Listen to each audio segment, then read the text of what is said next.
Hoy, 18 de febrero de 2022, se cumplen 28 años de la tragedia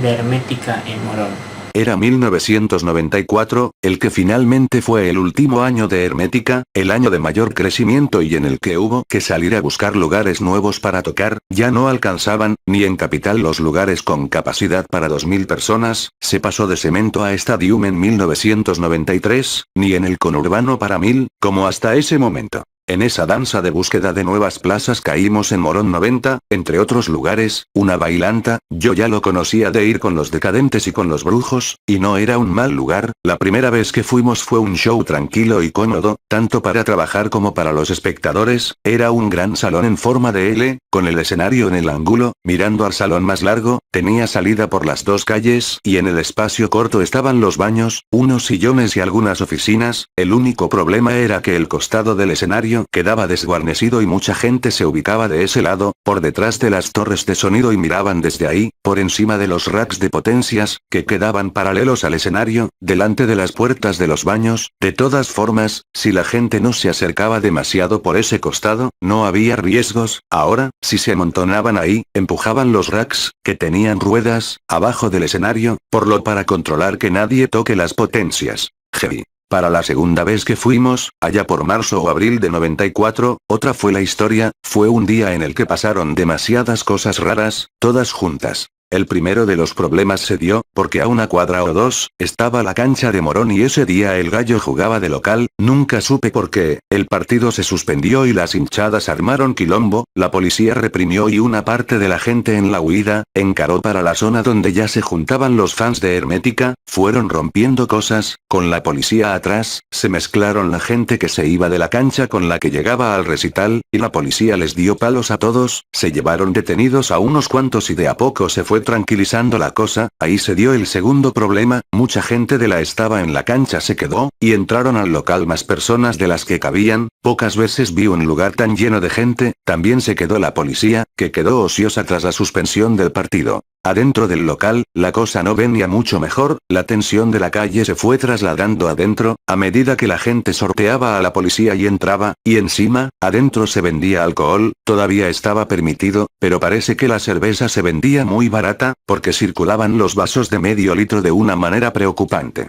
Hermética. El primer indicio de que algo andaba mal lo tuve cuando en el fondo se empezaron a colgar de una gran masa de cables que iba cerca del techo, lo que hizo que esos cables, que estaban precintados, colgaran muy cerca de la cabeza de la gente, cualquiera podía levantar la mano y tironearlos, eso ya nos llenó de nervios a todos los que estábamos trabajando, al rato, el problema mayor, una bandita copó el baño de hombres y lo destrozó, prolijamente, como si fuera algo armado, rompieron minuciosamente todos y cada uno de los inodoros y mingitorios, salvo uno, que quedó milagrosamente entero, arrancaron los caños de plomo de la pared, retorciéndolos como si fueran una trenza, y cuando intentaban hacer lo mismo en baño de mujeres, logramos hacerlos salir, pero ya era tarde, el show promediaba y desde los baños salía, por la puerta, un río de agua que se dirigía al medio del salón, pasando por el costado del escenario, y por debajo de los racks de potencias, la gente de la que cabía, y de la que se podía controlar, hacía demasiado calor, la mayoría estaba en cuero y algunos, por el costado, por sobre las potencias, le gritaban a Iorio, el clásico, Ricardo, una púa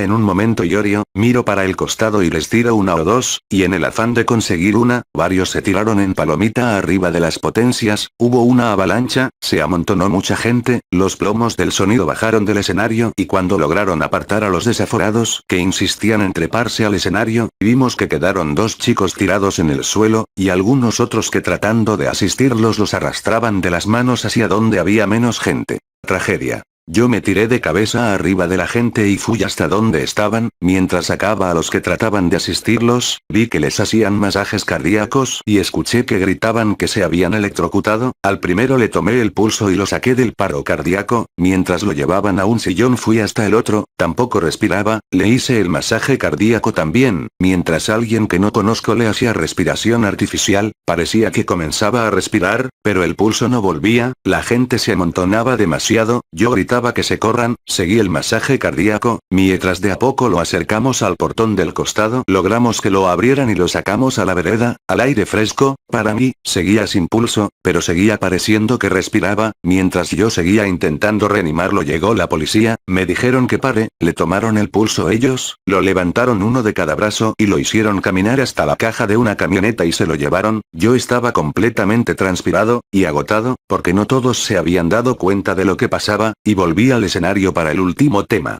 Finalizado el concierto apareció otra vez la policía, desalojó el lugar con bastante violencia y nos dijeron que el pibe que se llevó la camioneta, había llegado muerto al hospital. Yo me desplomé en un sillón y me largué a llorar. Los dos pibes, cuando se tiraron de cabeza para agarrar las púas que tiró Yorio, habían metido las manos entre los cables, el piso estaba mojado y ellos también, y en cuero, se habían quedado pegados con un rack de potencias. Salvamos uno, con el otro no pudimos, se llamaba José Luis Damián. Una vez desalojado el lugar, la policía nos informa que todos los que estábamos trabajando estábamos detenidos y no podíamos salir del local. Nosotros, mientras desarmábamos, llegó un tipo que dijo que era de la fiscalía y dijo que iban a peritar, y pidió que se vuelva a armar todo lo que tenía electricidad. Como la batería no lleva cables, no era necesario que yo armara la parte que tenía a cargo, y me quedé ahí mirando. Llegó gente de Edenor, entre los que había un viejo con anteojos culo de botella que tenía 1000 años, ese era el perito. No veía ni los números del tester, medía la tensión a mano, como un ciego, tocaba los flejes de aluminio de los racks y decía, este patea, este no, y así identificó un equipo que daba corriente, preguntó dónde estaba la toma a tierra y le dijeron que no había sido conectada, o que no había, y dio su sentencia. La tensión tomó tierra a través del cuerpo del pibe. Desde este equipo, desarmen, pasamos el día ahí, nos liberaron a las 6 de la tarde del domingo, hora a la que debíamos estar en San Miguel para otro show, que obviamente se suspendió. Hablé un rato con el padre de José Luis, me contó que eran de la Ferreré, que su hijo era fanático de Hermética desde hacía mucho, que eran muy humildes, y que no iba a hacerle juicio a nadie, porque según dijo textualmente, mi hijo murió en la suya. Eso es lo único que me consuela.